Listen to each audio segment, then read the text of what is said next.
आप सभी स्टूडेंट्स का हमारे YouTube चैनल अनंत ज्ञान भाई सज्जन में हार्दिक स्वागत है। यदि आप इस चैनल पर नए हैं तो प्लीज इसे सब्सक्राइब कर लीजिए और लाइक शेयर जरूर कीजिए ताकि ज्यादा से ज्यादा लोग इस वीडियो को देख सकें। आज हम class 10th chapter 8 Subhadra Kumari Chauhan द्वारा लिखी गई कविता झांसी की रानी की सह-प्रसंग व्याख्या करेंगे। तो सबसे पहले कवियत्री का जीवन परिचय जान लेते हैं। सुभद्रा कुमारी चौहान का जीवन परिचय। प्रस्तुत कविता हिंदी भाषा और साहित्य की प्रसिद्ध कवियत्री श्रीमती सुभद्रा कुमारी चौहान द्वारा लिखी गई है। इनका जन्म उत्तर प्रदेश के इलाहाबाद जिले में हुआ था। इन्हें बचपन से ही कविता लिखने का शौक था तथा इनकी अधिकतर रचनाएं देश प्रेम से ओतप्रोत रहती थी। वह एक रचनाकार होने के साथ साथ स्वाधीनता संग्राम में सेनानी भी थी। उन्होंने गांधी जी के साथ असहयोग आंदोलन में भाग लिया तथा 2 बार जेल भी गई। इसलिए उनकी रचनाओं में राष्ट्रीयता की झलक देखने को मिलती है। अब पाठ का परिचय या पाठ का सार। झांसी की रानी कविता का सार। प्रस्तुत कविता में कवियत्री ने 1857 के स्वतंत्रता संग्राम में झांसी की रानी लक्ष्मीबाई द्वारा दिखाए गए अदम्य शौर्य का उल्लेख किया है। उस युद्ध में लक्ष्मीबाई ने अपनी अद्भुत युद्ध कौशल और साहस का परिचय देकर बड़े-बड़े वीर योद्धाओं को भी हैरान कर दिया था। उनकी वीरता और पराक्रम से अनेक दुश्मन भी प्रभावित थे। उन्हें बचपन से ही तलवारबाजी, घुड़सवारी, तीरंदाजी और निशानेबाजी का शौक था। वह बहुत छोटी उम्र में ही युद्ध विद्या में पारंगत हो गई थी। अपने पति की असमय मृत्यु के बाद उन्होंने एक कुशल शासक की तरह झांसी का राजपाट संभाला तथा अपनी अंतिम सांस तक अपने राज्य को बचाने के लिए अंग्रेजों से अत्यंत वीरता से लड़ती रही। उनके पराक्रम की प्रशंसा उनके शत्रु भी करते थे। तो झांसी की रानी की इन्हीं सब विशेषताओं को चरितार्थ करती हुई झांसी की रानी कविता लिखी गई है। तो अब कविता का सार या कविता शुरू करते हैं। सिंहासन हिल उठे राजवंशों ने भ्रुकुटी तानी थी। बूढ़े भारत में आई फिर से नई जवानी थी। गुमी हुई आजादी की कीमत सबने पहचानी थी। दूर फिरंगी को करने की सबने मन में ठानी थी। चमक उठी सन 57 में वह तलवार पुरानी थी। बूंदेले हर बोलों के मुंह हमने सुनी कहानी थी। खूब लड़ी मर्दानी वह तो झांसी वाली रानी थी। तो इस पंक्तियों में कवियत्री ने कहा है कि देश में आजादी के लिए प्रयास 1857 के प्रथम स्वतंत्रता आंदोलन से ही शुरू हो गया था। तो उसी प्रसंग को लेकर कवियत्री ने यहाँ वर्णन किया है। वे कहती हैं, सिंहासन हिल उठे राजवंशों ने भ्रुकुटी तानी थी। भ्रुकुटी अर्थात क्रोध करना और सिंहासन शासक राजा लोग। बूढ़े भारत में भी आई फिर से नई जवानी थी। तब कवियत्री कहते हैं कि अंग्रेजों को भगाकर देश को आजाद करने के लिए प्रयास सन 1857 में सिपाही विद्रोह के रूप में शुरू होकर व्यापक हो गया था, अर्थात सब तरफ फैल गया था। अनेक देशी राजाओं ने अंग्रेजों के विरुद्ध बगावत की थी। इसी के परिणाम स्वरूप राजाओं का सिंहासन डोल उठा था और उसे देखकर ऐसा लगता था जैसे बूढ़े भारत में भी जवानी अर्थात जोश आ गया हो। गुमी हुई आजादी की कीमत सबने पहचानी थी।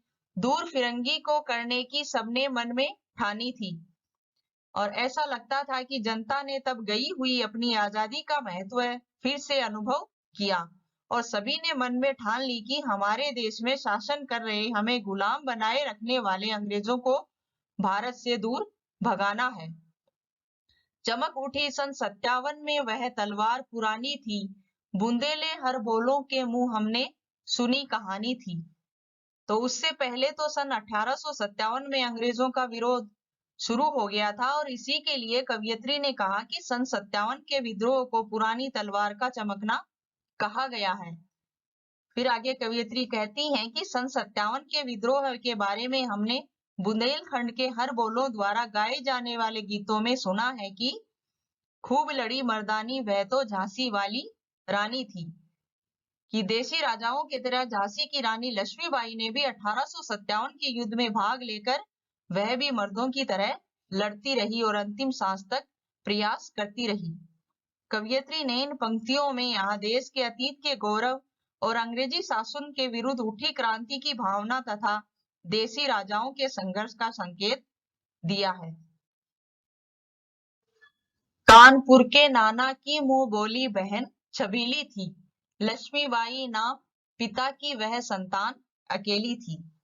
अब कवयित्री झांसी की रानी लक्ष्मीबाई का परिचय देते हुए कहती हैं कि झांसी की रानी लक्ष्मीबाई नाना साहब की मुंह बोली बहन थी और वह एक अच्छी छवि वाली थी और वह सुंदर थी और उसका नाम लक्ष्मीबाई था और अपने माता पिता की वह अकेली संतान थी। नाना के संग पढ़ती थी वह, नाना के संग खेली थी, बर्छी ढाल कृपाण कटारी उसकी यही सहेली थी। वह नाना साहब के साथ ही पढ़ी और खेली थी। और कवयित्री कहती हैं कि बचपन से ही वह बर्छी ढाल तलवार और कटारी जैसी लड़ाई में काम आने वाली चीजों से ही खेला करती थी, अर्थात उसकी सहेली अर्थात उसे वह बहुत प्रिय थी और उन्हीं के संग रहना पसंद करती थी, अर्थात वह उनसे युद्ध कला में निपुण होना चाहती थी। वीर शिवाजी की गाथाएं उसको याद जबानी थी और उसे शिवाजी जैसे वीर पुरुषों की कहानियां मौखिक ही याद थी। इससे भी प्रतीत होता है कि उसमें बचपन से ही वीरता के गुण समाये हुए थे। बुंदेले हर बोलों के मुंह हमने सुनी कहानी थी, खूब लड़ी मर्दानी वह तो झांसी वाली रानी थी। आगे कवियत्री कहती हैं कि ये सब बातें हमने बुंदेलखंड में हर बोलों द्वारा गाए जाने वाले गीतों में सुनी थी। वह मर्दों के गुण से युक्त झांसी वाली रानी थी। लक्ष्मी थी या दुर्गा थी, वह स्वयं वीरता की अवतार, देख मराठे पुलकित होते उसकी तलवारों के वार। कवियत्री कहती हैं सुभद्रा कुमारी चौहान ने कहा है कि लक्ष्मीबाई के वीरतापूर्ण अनेक कार्य को देखकर यही लगता था कि वह दुर्गा थी या लक्ष्मी थी। वह वीरता की भावना की जैसे अवतार थी। देख मराठे पुलकित होते उसकी तलवारों के वार, और वह वीर मराठे लोग उसे देखकर प्रसन्न हो उठते थे और उसने लक्ष्मीबाई की तलवार के प्रहार को देखकर बड़ी प्रसन्नता होती थी, क्योंकि वह इतनी सावधानी और इतने ध्यान पूर्वक उन वारों को ऐसे झेलती थी और उनको काटती थी कि जैसे वह उनमें पारंगत हो। नकली युद्ध व्यू की रचना और खेलना खूब शिकार, सैन्य घेरना दुर्ग तोड़ना ये थे उसके प्रिय खिलवाड़। और लक्ष्मीबाई के बारे में प्रशंसा करते हुए कवयित्री कहती हैं कि वह युद्ध का अभ्यास करने के लिए नकली युद्ध की व्यवस्था करती थी और सैनिकों को व्यू में खड़ी करती थी और फिर उस व्यू को तोड़ने का प्रयास करती थी। उसे शिकार खेलना भी अच्छा लगता था। सेना की घेराबंदी करना, दुर्गों को तोड़ना ये तो उसके पसंद के खेल थे। अब कवयित्री इसमें बता रही है कि वो झांसी की रानी जो लक्ष्मीबाई थी उनके बचपन के जो प्रिय खेल थे और जिन्हें उन्हें क्या क्या पसंद था वे सब बता रही हैं। तो वो नकली युद्ध व्यू रचना करती थी और उन्हें तोड़ती थी और शिकार भी खेलती थी और सेना की घेराबंदी करना, दुर्गों को तोड़ना ये सब उसके पसंदीदा खेल थे। महाराष्ट्र कुल देवी उसकी भी आराध्य भवानी थी। महाराष्ट्र के लोगों की कुल देवी भवानी ही उसकी आराध्य थी। अन्य की आराधना न कर वह भवानी की आराधना करती थी। बुंदेले हर बोलों के मुंह हमने सुनी कहानी थी, खूब लड़ी मर्दानी वह तो झांसी वाली रानी थी। उसने यह भी सुना है कि वह महिला, ये बातें हमने बुंदेले हर बोलों के मुख से सुनी थी और यह भी सुना है कि वह महिला होकर भी मर्दों के समान वीर थी और झांसी की वह रानी लक्ष्मीबाई अंग्रेजों के विरुद्ध खूब लड़ी थी। हुई वीरता की वैभव के साथ सगाई झांसी में। कवियत्री ने कहा है कि लक्ष्मीबाई का विवाह झांसी के राजा गंगाधर राव से हुआ। ब्याह हुआ, रानी बन आई लक्ष्मीबाई झांसी में। फिर राजा होने के कारण वे वैभवशाली थे और लक्ष्मीबाई अत्यधिक वीर थे। इस दृष्टि से कवियत्री ने वीरता के वैभव के साथ सगाई होने की बात कही है। और विवाह होकर वे लक्ष्मीबाई झांसी की रानी कहलाई। राजमहल में बजी बधाई, खुशियां छाई झांसी में। और उनके आगमन पर झांसी के राजमहल में खुशी मनाई गई और विवाह के उपलक्ष्य में उसे बधाइयां दी गई। सुबह बुंदेलों की बिरदावली सी वह आई झांसी में। और उसका आगमन ऐसा था कि मानो उसके रूप में वीर योद्धाओं की बिरदावली गुण समूह की झांसी आया हो। चित्रा ने अर्जुन को पाया, शिव से मिली भवानी थी। और जिस प्रकार चित्रा अर्थात सुभद्रा को पति रूप में अर्जुन प्राप्त हुए थे, भवानी अर्थात पार्वती को शिवजी प्राप्त हुए थे, उसी प्रकार लक्ष्मीबाई को उसके पति गंगाधर राव प्राप्त हुए थे। बुंदेले हर बोलों के मुंह हमने सुनी कहानी थी, खूब लड़ी मर्दानी वह तो झांसी वाली रानी थी। अब कवित्री कहती है कि इन सब बातों का वर्णन हमने बुंदेलखंड में गाते हुए घूमने वाले हर बोलों के मुख से सुना है। और उन्होंने यह भी कहा है कि वह साधारण महिला न होकर एक मर्दानी थी और युद्ध में खूब लड़ी थी और उसने युद्ध से मुंह नहीं मोड़ा था। उदित हुआ सौभाग्य, मुदित महलों में उजियाली छाई। अब कवित्री कहती है कि झांसी के महलों में रानी के रूप में लक्ष्मीबाई का आगमन हुआ तो यह सौभाग्य की बात थी। और उसके आने पर महलों में सर्वत्र प्रसन्नता छा गई थी। किंतु काल गति चुपके चुपके काली गठा घेर लाई। अब कहती हैं कि किंतु धीरे धीरे जैसे जैसे समय परिवर्तन हुआ, दुर्भाग्य की काली घटा घेर आई और एक दुर्भाग्यपूर्ण घटना घटित हुई। तीर चलाने वाले कर में उसे चूड़ियां कब भाई, रानी विधवा हुई हाय, विधि को भी नहीं दया आई। अब कहते हैं कि रानी लक्ष्मीबाई के पति का निधन हो गया तो रानी विधवा हो गई, तो ऐसा लगा कि विधाता को तीर चलाने वाले लक्ष्मीबाई के हाथों में धारण की गई चूड़ियां सहन नहीं हुई। निसंतान मरे राजाजी, रानी शोक समानी थी। बुंदेले हर बोलों के मुंह हमने सुनी कहानी थी, खूब लड़ी मर्दानी वह तो झांसी वाली रानी थी। अब जब लक्ष्मीबाई के पति का निधन हो गया तो उनके राजा गंगाधर राव को अभी कोई संतान भी प्राप्त नहीं हुई थी और वे निसंतान ही मर गए। तो विधाता को लक्ष्मीबाई की इस दुहरी परेशानी पर भी दया नहीं आई और रानी पति के मरने पर शोक मग्न थी। ये बातें हमने बुंदेले हर बोलों के मुख से गाए जाने वाले गीतों से जानी पहचानी है और हमें यह भी ज्ञात हुआ है कि रानी मर्दानी थी और शत्रु दल से बड़ी वीरता पूर्वक लड़ी थी। बुझा दीप झांसी का तब डलहौजी मन में हर्षाया, राज्य हड़प करने का उसने यह अच्छा अवसर पाया। और जब कवियत्री कहती हैं कि जब रानी शोकपूर्ण स्थिति और अंग्रेज शासक की कपटपूर्ण नीति का चित्रण किया है, उन्होंने कहा कि जब रानी लक्ष्मीबाई के पति के निधन से जैसे झांसी राज्य का दीपक बुझ गया और उनका निधन निराशा झांसी के लिए दुख का ही कारण सिद्ध हुआ, किंतु अंग्रेज शासक डलहौजी तो इससे प्रसन्न ही हुआ क्योंकि उसे झांसी राज्य को अपने अधिकार में लेने का अच्छा अवसर मिल गया। फौरन फौजें भेज दुर्ग पर अपना झंडा फहराया, लावारिस का वारिस बनकर ब्रिटिश राज्य झांसी आया। तब डलहौजी ने झांसी को अपने अधिकार में लेने के लिए तुरंत ही अपनी सेना भेज दी और झांसी के किले पर अपने आधिपत्य की सूचनार्थ अपना झंडा फहरा दिया।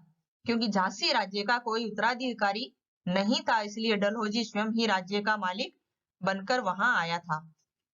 क्योंकि उस समय जब 1857 की क्रांति हुई तो तब ब्रिटिश शासन था, उसने यह नियम निकाल रखा था कि जिस राज्य का या जिस रियासत में जिस राज्य के राजा के कोई वारिस न हो, उस राज्य को अपना आप स्वतः ही ब्रिटिश साम्राज्य में शामिल कर लिया जाएगा।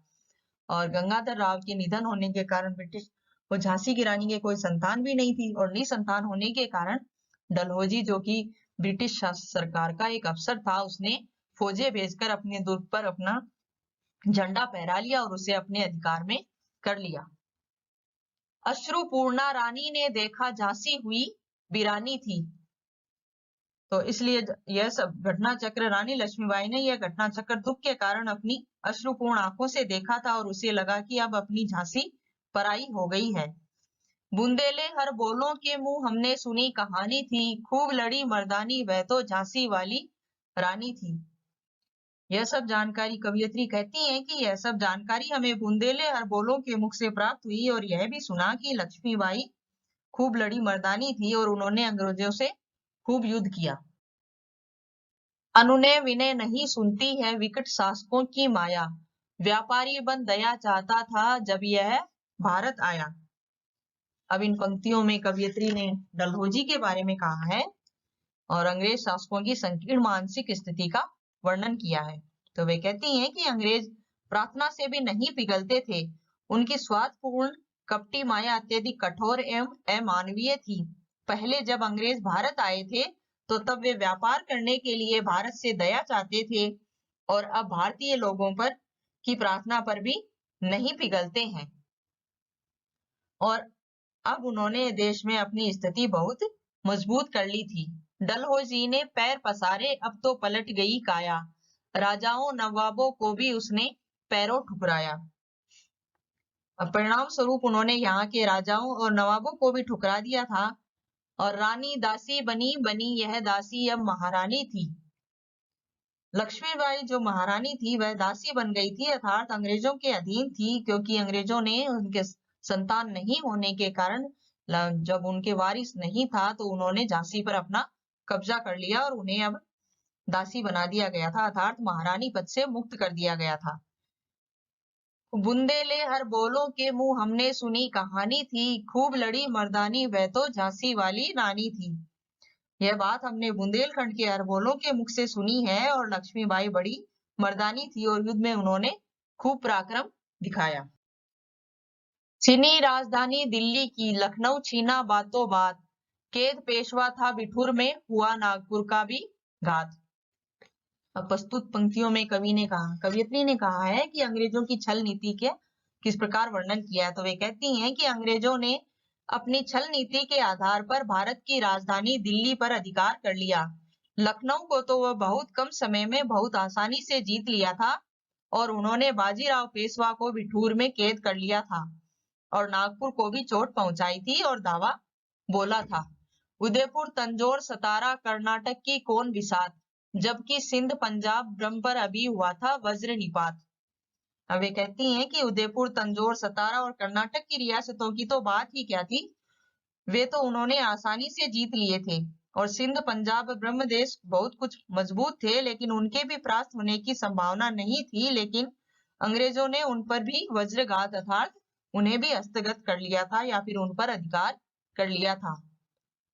बंगाल मद्रास आदि की भी तो वही कहानी थी और इसी प्रकार बंगाल और मद्रास आदि राज्यों की भी ऐसी कहानी थी, अर्थात उन पर भी अंग्रेजी शासन का अधिकार हो चुका था। बुंदेले हर बोलों के मुंह हमने सुनी कहानी थी, खूब लड़ी मर्दानी वह तो झांसी वाली रानी थी।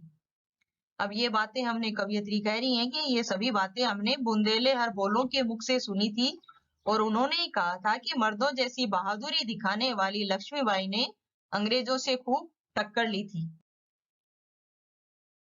रानी रोई रनिवासों में, बेगम गम से थी बेजार, उनके गहने कपड़े बिकते थे कलकत्ते के बाजार। तो कवयित्री कह रही हैं कि भारत के हिंदू मुसलमान जो राजा थे अंग्रेजों द्वारा सताए जा रहे थे अर्थात परास्त किए जा रहे थे, तो फलतः उनकी रानियां और बेगम रनिवासों में दुखी रहती थी और बेगमों का तो गम के मारे हाल ही बहुत खराब था। अंग्रेज उनके गहने कपड़े और आभूषणों को कलकत्ता के बाजार में नीलाम कर देते थे। सरेआम नीलाम छापते थे अंग्रेजों के अखबार, नागपुर के जेवर ले लो, लखनऊ के ले लो नौलख हार। और अंग्रेजों के समाचार पत्र नीलामी की खबरें बिना किसी हिचक के अखबारों में छपवाते थे और उनका यह आचरण रानियों और बेगमों के लिए और भी शर्म पैदा करने वाला था, क्योंकि वे अखबारों में इस प्रकार के विज्ञापन छपवाते थे कि नागपुर के जेवर तथा लखनऊ के नौलखा हार खरीद लीजिए। यो पर्दे की इज्जत परदेशी के हाथ बिकानी थी, बुंदेले हर बोलों के मुंह हमने सुनी कहानी थी, खूब लड़ी मर्दानी वह तो झांसी वाली रानी थी। अब कवयित्री कहती हैं कि कहाँ तो रानियां और बेगमें पर्दा करती थी, किंतु उनके गहने कपड़ों और नीलामी के विज्ञापन अखबारों में छापे जाने से मानो उनकी इज्जत की ही बिक्री की जा रही हो। यह सभी बातें हमने बुंदेले हर बोलों के मुख से सुनी थी और यह भी सुनते थे कि लक्ष्मीबाई मर्दों की तरह बड़ी बहादुरता पूर्वक लड़ी थी। कुटियों में थी विषम वेदना, महलों में आहत अपमान, वीर सैनिकों के मन में था अपने पुरखों का अभिमान। अब कवयित्री कहती हैं कि गरीब लोग जो झोपड़ियों में रहते थे, वे अंग्रेजों के अत्याचारों के कारण परेशान थे और महलों में रहने वालों के स्वाभिमान को चोट पहुंचाती थी। भारत के जो वीर सैनिक थे, उन्हें भी अंग्रेजों के शासन में उनके व्यवहार से कष्ट होता था और उनमें अपने पूर्वजों का अभिमान था। नाना धुंधुपत पेशवा जुटा रहा था सब सामान, बहिन छबीली ने रणचंडी का कर दिया प्रकट आह्वान। और नाना धुंधुपत और बाजीराव पेशवा परेशान होकर अंग्रेजों के विरुद्ध विद्रोह की तैयारी कर रहे थे और नाना साहब की मुंह बोली बहन लक्ष्मीबाई ने तो अंग्रेजों के खिलाफ विद्रोह की खुली घोषणा कर दी थी। हुआ यज्ञ प्रारंभ, उन्हें तो सोई ज्योति जगानी थी, बुंदेले हर बोलों के मुंह हमने सुनी कहानी थी, खूब लड़ी मर्दानी वह तो झांसी वाली रानी थी। अब नाना साहब कहते हैं कि लक्ष्मीबाई आदि ने जब अंग्रेजों से देश आजाद कराने के लिए स्वतंत्रता रूपी संग्राम यज्ञ प्रारंभ कर दिया, तो उनका यही उद्देश्य देशवासियों में आजादी की चेतना जगाना था। ये बातें हमने बुंदेले हर बोलों के मुख से सुनी थी और झांसी की रानी अंग्रेजों के विरुद्ध लड़ते हुए बड़ी मर्दानगी दिखाई थी। महलों ने दी आग, झोपड़ी ने ज्वाला सुलगाई थी, यह स्वतंत्रता की चिंगारी अंतर सम से आई थी। कवियत्री कहती हैं कि जब स्वतंत्रता संग्राम हेतु जागी भावना के संबंध में, तो वे कहती हैं कि अंग्रेजों के विरुद्ध संग्राम करने की चेतना तो देशी राजाओं में नाना साहब आदि ने जगाई थी और झोपड़ियों में रहने वाले निम्न स्तर के साधारण लोगों ने साथ देकर उसे व्यापक बना दिया और थोड़ी सी आग को ज्वाला बनाने का सा काम किया था। और यह चिंगारी तो ये लोग हृदय से ही महसूस कर रहे थे कि अंग्रेजों को देश से भगाना है। झांसी चेती, दिल्ली चेती, लखनऊ लपटे छाई थी, मेरठ कानपुर पटना ने भी भारी धूम मचाई थी। अब इसी जागृति का परिणाम था कि विद्रोह झांसी दिल्ली के महलों में जगा था और इसे व्यापक बनाने में लखनऊ ने योगदान दिया था और मेरठ कानपुर और पटना ने भी खूब विद्रोह किया। जबलपुर कोल्हापुर में भी कुछ हलचल उकसानी थी और इसी विद्रोह का कुछ भाव जबलपुर और कोल्हापुर की रियासतों में भी दिखाई दिया। बुंदेले हर बोलों के मुंह हमने सुनी कहानी थी, खूब लड़ी मर्दानी वह तो झांसी वाली रानी थी। तो कवियत्री कह रही है कि ये सभी बातें हमने बुंदेलखंड के हर बोलों द्वारा गाए जाने वाले गीतों से जानी थी और यह भी जाना कि लक्ष्मीबाई बहुत मर्दानी थी और झांसी की रानी ने अंग्रेजों से बड़ा युद्ध किया था। इस स्वतंत्रता महायज्ञ में कई वीरवर आए काम, नाना धुंधुपत तांतिया चतुर अजीमुल्ला सरनाम, अहमद शाह मौलवी ठाकुर कुंवर सिंह सैनिक अभिराम। अब कवियत्री कहती है कि इस स्वतंत्रता यज्ञ में कई लोगों की कुर्बानी दी गई और उसी के उनके द्वारा जो देश हित में किए गए कार्य है उन्हें पुण्य क्रम कहकर उनके प्रति श्रद्धा का भाव प्रकट किया है। तो वे कहती हैं कि अंग्रेजों से देश को आजाद कराने के लिए संग्राम में अच्छे अच्छे वीर पुरुष मारे गए और उनमें नाना धुंधुपत, तात्या टोपे, अजीमुल्ला, अहमद शाह मौलवी और ठाकुर कुंवर सिंह जैसे स्वतंत्रता सेनानी थे और ये सभी इतिहास रूपी आकाश में सदा अमर रहेंगे। भारत के इतिहास गगन में अमर रहेंगे जिनके नाम। लेकिन आज जुर्म कहलाती है उनकी जो कुर्बानी थी, बुंदेले हर बोलों के मुंह हमने सुनी कहानी थी, खूब लड़ी मर्दानी वह तो झांसी वाली रानी थी। अब कहते हैं कि लेकिन आज उनका ऐसा काम करना सत्ता के खिलाफ बगावत करना अर्थात अपराध ही कहा जाएगा, क्योंकि देश में आज अपना राज्य है और हमने स्वतंत्रता संग्राम की ये बातें बुंदेले हर बोलों के मुख से सुनी थी और उस समय झांसी की लक्ष्मीबाई रानी ने खूब मर्दानगी और वीरता दिखाई थी और उन्होंने अंग्रेजों से टक्कर ली थी। इनकी गाथा छोड़ चले हम झांसी के मैदानों में, जहां खड़ी है लक्ष्मीबाई मर्द बनी मर्दानों में। अब आगे कवियत्री कहती हैं कि झांसी की रानी के द्वारा जो अंग्रेजों का विरोध किया गया था और उसी के रूप में वो सेनापति वाकर सेना लेकर आ पहुंचा। तो वे कहती हैं कि नाना साहब आदि के द्वारा शुरू स्वतंत्रता संग्राम के इस वर्णन को छोड़कर अब झांसी में हुए युद्ध का वर्णन करें। वहां झांसी की रानी लक्ष्मीबाई अंग्रेजों से लड़ने के लिए युद्ध क्षेत्र में वीर पुरुष की भांति डट गई। लेफ्टिनेंट वाकर आ पहुंचा, आगे बढ़ा जवानों में, रानी ने तलवार खींच ली, हुआ द्वंद्व आसमानों में। तभी लेफ्टिनेंट वाकर अपनी विशाल सेना लेकर आ गया और जवानों के आगे आकर युद्ध करने लगा था। तब रानी ने उस पर वार करने के लिए अपनी तलवार खींच ली। फिर दोनों में असमानों में द्वंद्व युद्ध हुआ, अर्थात एक महिला तथा अन्य एक पुरुष, जिनमें कोई समानता नहीं थी, फिर भी दोनों के बीच युद्ध हुआ। जख्मी होकर वाकर भागा, उसे अजब हैरानी थी। बुंदेले हर बोलों के मुंह हमने सुनी कहानी थी, खूब लड़ी मर्दानी वह तो झांसी वाली रानी थी। और इस युद्ध में वाकर इस द्वंद्व युद्ध में घायल होकर भाग खड़ा हुआ और उसे रानी की वीरता देखकर आश्चर्यचकित परेशानी का अनुभव हुआ। और यह बात कवयित्री कहती है कि यह बात हमने बुंदेले हर बोलों के मुख से सुनी थी। झांसी की वह रानी मर्दानी थी और उसने विकट युद्ध किया। रानी बड़ी कालपी आई, कर 100 मील निरंतर पार, घोड़ा थककर गिरा भूमि पर, गया तत्काल स्वर्ग सिधार। अब कवियत्री इसमें कह रही हैं कि रानी की वीरता का इस पंक्तियों में अद्भुत वर्णन है। तो कवियत्री ने बताया कि जब वे 100 मील घोड़े पे बैठकर अंग्रेजों को खदेड़ती हुई यमुना तट तक ले आई और अंग्रेज वहां रानी से पराजित हो गए, तो परंतु पराजित तो हो गए लेकिन उनकी यहाँ पर उनके घोड़े ने वीर गति प्राप्त कर ली, अर्थात वो मर गया।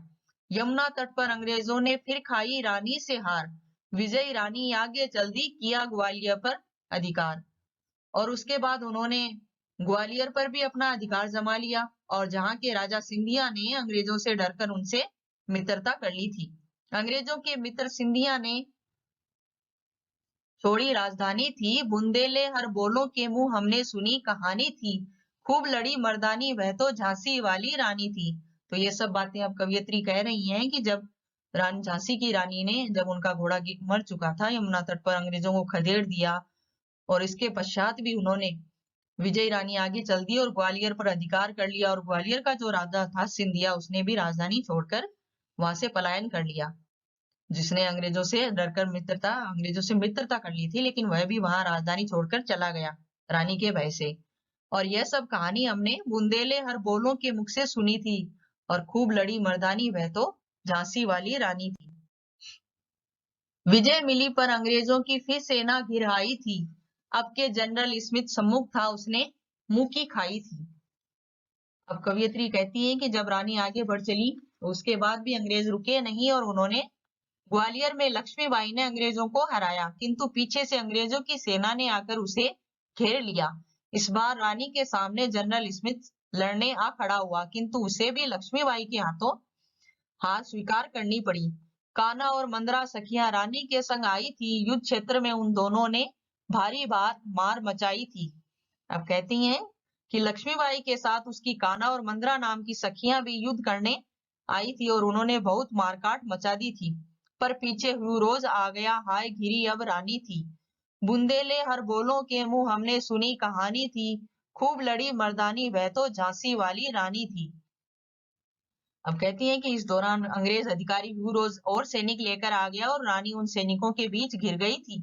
और ये बातें हमने बुंदेले हर बोलों के मुख से सुनी थी और मर्दानी वह खूब लड़ी थी।